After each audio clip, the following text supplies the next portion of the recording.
মাফ করবেন, সাধারণ মানুষ কি বলছে জানেন? আপনি ট্রেনে যান, বাসে চড়েন, চায়ের দোকানে বসুন, যেখানে যেখানে যাবেন, যে একটা সরকারের একটা বিরুদ্ধে একটা অ্যান্টি ইনকামবেন্সি ফ্যাক্টর বা প্রশাসন বিরোধী একটা মনোভাব জনগণের মধ্যে তৈরি হয়, সেই মতামতের মধ্যে থেকে বহু মানুষ এই রাজ্য সরকারের নানান সমালোচনা করেন অনেকক্ষণ ধরে। এই অ্যান্টি ইনকামবেন্সি ফ্যাক্টরে যখন কোনো বিরোধী দল, সেই বিরোধী দল ইস্যু খোঁজে, যে একটা ইস্যু, যে ইস্যুটাকে নিয়ে আন্দোলন করা যায়। আপনি ভাবুন, বা আপনারা ভাবুন, যে বিরোধী নেত্রী, এখন যেমন এখানে বিরোধী দল বিজেপি, সিপিএম ইত্যাদি, তেমনি বিরোধী নেত্রী এখন যদি মমতা বন্দ্যোপাধ্যায় থাকতেন, তাহলে তিনি কি করতেন? নমস্কার, মানুষের ভাষায় সকলকে স্বাগত। আমি প্রবীর রায়চৌধুরী আপনাদের সাথে।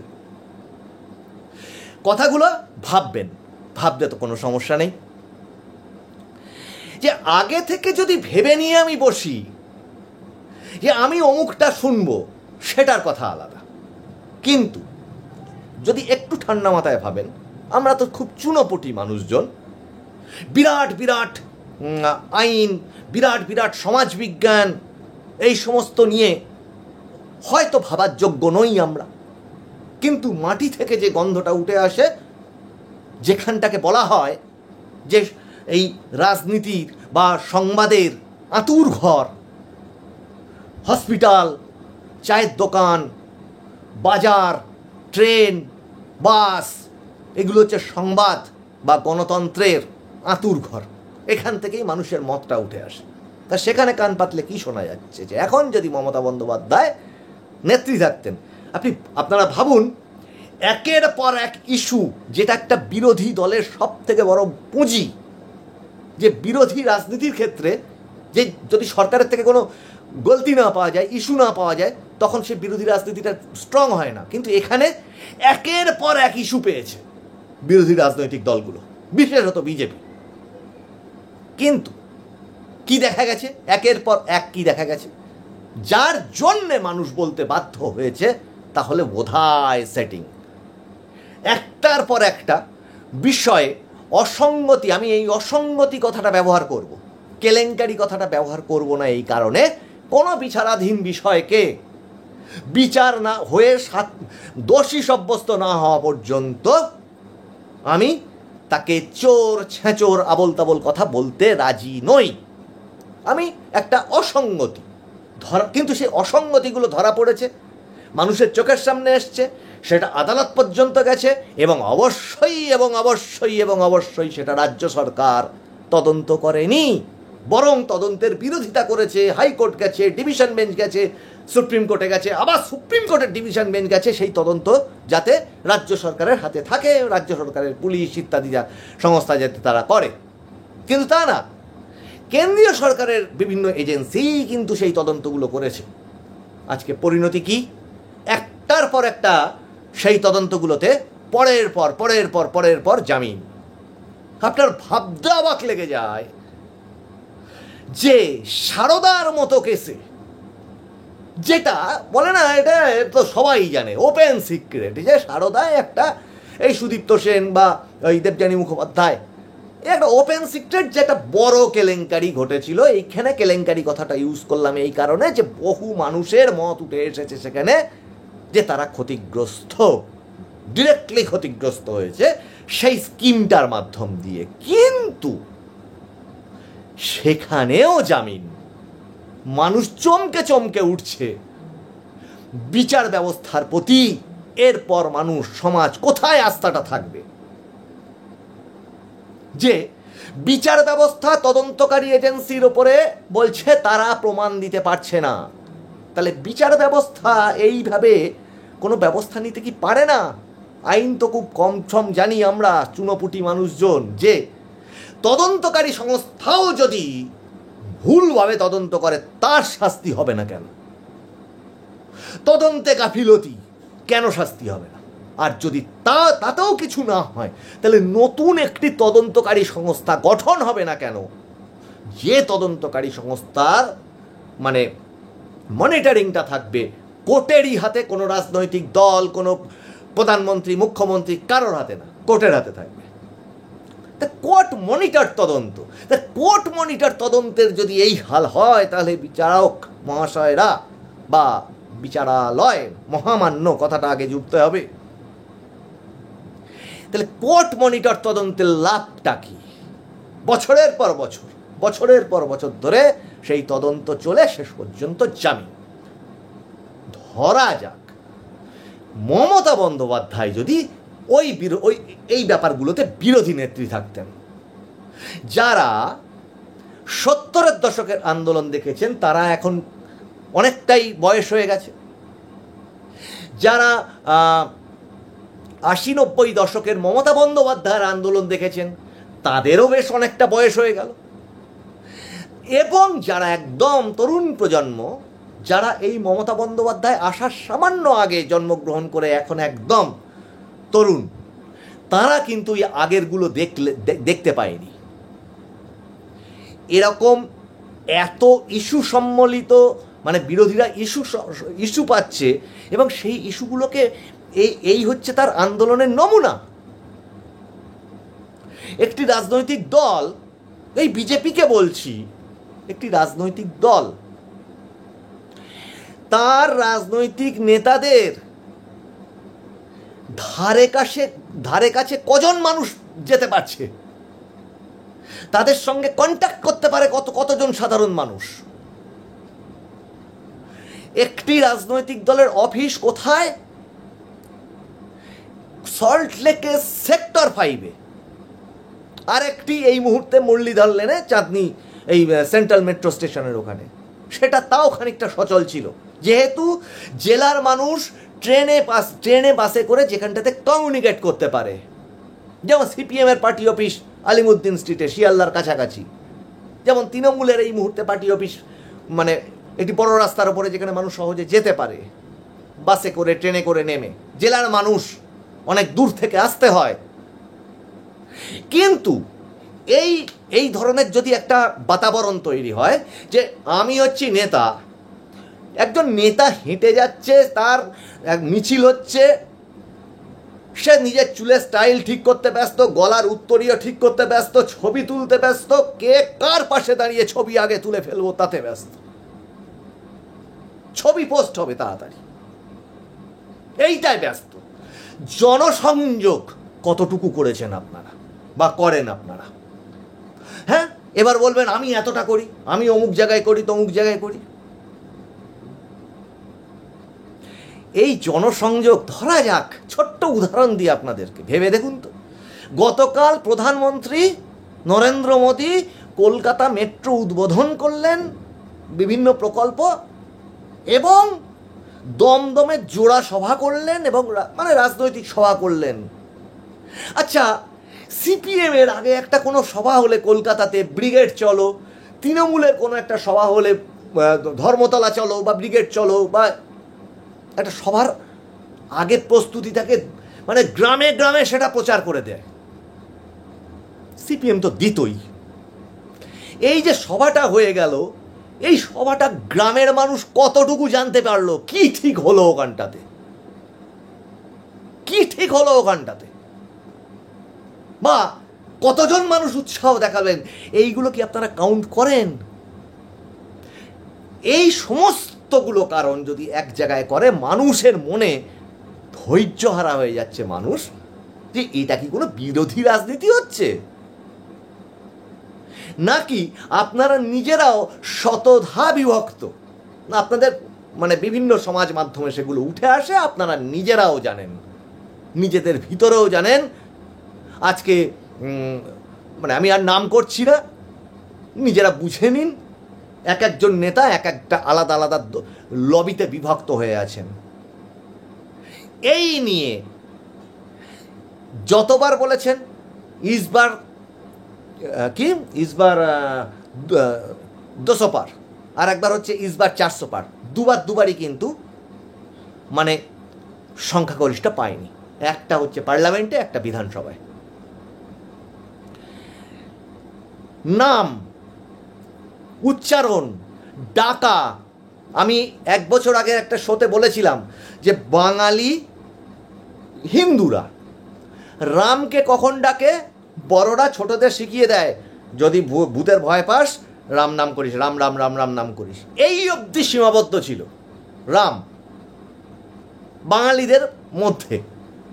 তাহলে বাঙালি বা এই পশ্চিমবঙ্গ কি কালী ক্ষেত্র, মা দুর্গা ক্ষেত্র, শিবের জায়গা, হর হর মহাদেব, জয় মা কালী, জয় মা দুর্গা। এটা আমি 1 বছর আগের একটা এপিসোডে বলেছিলাম যে যদি চেনো মাটি তবে তৈরি হবে ঘাঁটি। যদি পারেন আমি চেষ্টা করব সেই এপিসোডের লিঙ্কটা এতে দিয়ে দেওয়ার। বহুদিন পর সেই বিজেপি সেই এপিসোড দেখে কিনা জানি না টনক নড়ে এখন কিন্তু মা কালী মা দুর্গা এই সমস্ত বলছেন। এখন প্রধানমন্ত্রী এসেও মা কালী মা দুর্গা এই সমস্ত বলছেন। আর কি বলতে গেলে কি মহাশয় কথা বলা যাবে না। এবার আপনি বলে দেবেন যে এই এবার বাংলা নিয়ে বলছে কি বাংলা পক্ষ। আরে আসল জায়গাটা মানুষের কাছে, মানুষের অন্তরটাকে স্পর্শ করা, সেই জায়গাগুলো থেকে যে আপনারা কতটা ছিন্ন হচ্ছেন আপনারা নিজেরা বুঝতে পারছেন না। কারণ আপনারা ভাবেন কি আমরা ঠিক আছি একদম, তোমরা বোঝো না কিচ্ছু। মানুষকে যে বোকা ভাবে তার থেকে বড় রাজনৈতিক দল এবং তার থেকে বড় রাজনৈতিক নেতা আর হয় না। তার থেকে বড় বোকা রাজনৈতিক নেতা আর হয় না যে মানুষকে বোকা ভাবে। তোমরা কিছু বোঝো না, আমরা ঠিক আছি, আমরা ঠিক আছি, গলায় উত্তরীয় পরে এসি রুমের মধ্যে রাজনীতি হচ্ছে, বাইরে বেরোচ্ছি 5খানা 6খানা 10খানা সিআর মানে কি ওই যে আধা সামরিক বলে, আধা সামরিক বাহিনী দিয়ে একদম ঘেরা হয়ে আমি যাচ্ছি, আমি মানে একটা নেতা হেঁটে যাচ্ছি। এই করে রাজনীতি হয়, এই করে বিরোধী রাজনীতি হয়। এত ভয় তাহলে বিরোধী রাজনীতি করো না। মমতা বন্দ্যোপাধ্যায় যখন রাজনীতি করতেন এই বিরোধী রাজনীতিটা কটা আর্মি তাকে ঘিরে রাখত ভাবতে হবে। সিপিএমের যে সমস্ত পুরনো কমিউনিস্ট আন্দোলনকারী নেতারা কটা সিআরপিএফ বা কটা হচ্ছে প্যারামিলিটারিকে সিকিউরিটি নিয়ে তারা আন্দোলন করতেন বা এখনও করেন। কটা সিকিউরিটি থাকে তাদের, রাস্তায় হেঁটে মাঠের মধ্যে দিয়ে যান, বাগানে গিয়ে মাদুর পেতে বসে পাড়ার মানুষের সাথে কথা বলেন। সেইটা হচ্ছে রাজনীতি। সেই বুথের লিস্ট নিয়ে মানে ভোটার তালিকা সেই বুথে কতজন লোক আছে, কার বাড়িতে কি সমস্যা, কোন ভোটটা আমার বিরোধী ভোট, কে আমাকে ভোট দেবে না, সেই ভোটটা কিভাবে তাকে বোঝানো যায় তার পরিকল্পনা করতেন। আলোকবর্ষ দূরে পড়ে থেকে সেখান থেকে হয় কি বিরোধী রাজনীতি, আপনারা বিচার করুন। আর যেটা যাবা যে মাধ্যমগুলো দিয়ে সেখানটাতে পৌঁছানো যায়, এটা কি ভাবেন যে শুধুমাত্র সমাজ মাধ্যম ফেসবুক টুইটার এইগুলোতে কয়েকটা ভিডিও ছেড়ে দিলাম, হ্যাঁ সেগুলো দিয়েই মানুষ একেবারে সব বুঝে যাবে, ভুলে যাবে? এটা একবারও ভাবছেন যে আচ্ছা ধরা যাক পরিযায়ী শ্রমিকের জন্য যে 5,000 টাকা মমতা বন্দ্যোপাধ্যায় দিয়েছেন সেটার বিরোধিতা করছেন, শ্রমশ্রী সমান সমান বিজেপি বলে দিল ধাপ্পাশ্রী। মানলাম ভাতা দিয়ে কি হবে, কর্ম দরকার, একদম ঠিক কথা, দাবি কর্মের দাবি, কর্মসংস্থান দ্রুত তৈরি হোক দাবি। আচ্ছা লক্ষ্মীর ভাণ্ডার তার বিকল্প পরিষেবা কিছু ভেবেছেন আপনারা? ভাবেননি, গোল খেয়ে গেছেন সেইটাতে, এখনো ভেবে উঠতে পারেন না সেটাকে নিয়ে আমি কি করব। বরং সব শেষে গিয়ে কি হলো, সেটাকে নিয়ে কোর্ট কেস টেস হওয়ার পরে যখন রোধ করা গেল না তখন আপনারা বললেন যে ঠিক আছে ও যা দেয় তার থেকে আমি এবার বেশি দেবো। 2 এই যে সমস্যা সমান সমান ধাপ্পাশ্রী, আচ্ছা এর পাল্টা একটা কিছু ভাবলেন কি? কোন একটা প্রকল্প, এই তো প্রধানমন্ত্রী আসলেন, এসে চলে গেলেন বক্তৃতা দিয়ে, যে উনি যে ওই চালটা দিলেন মমতা বন্দ্যোপাধ্যায়, ধরুন এই যে রাজনীতি তো একটা দাবার ছক বলা হয়, তিনি যে একটা সুকৌশলী চাল দিলেন তার বিরুদ্ধে একটা অন্য কিছু চাল দেওয়া যায়, সেটা ভাবলেন কি আপনারা? না, সেখানে নেই, একটা সমালোচনা, সমশ্রী সমান সমান ধাপ্পাশ্রী।